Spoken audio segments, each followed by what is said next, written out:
Jak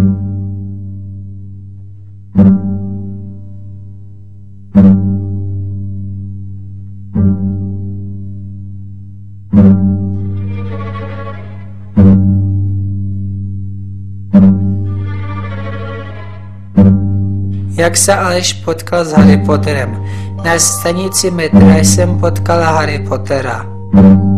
Jeli jsme metrem tak dlouho, až se ozvalo příští stanice Rejská zahrada. Bránou jsme vstoupili do zahrady.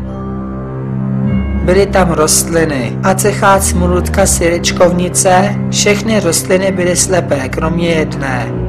Šli jsme dál, tam byla opínavá rostlina a za ní teleport. Namířili jsme na ní ruku a kytka schořela.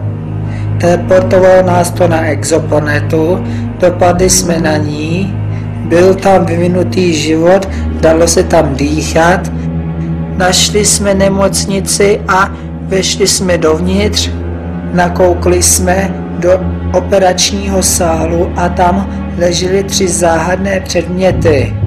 Uhlíková tyčinka, americký sledovací čip s primitivním složením a jeden implantát. Chtěl jsem si vzít předměty ze stolu a najednou nás vyskočili mimozemšťani.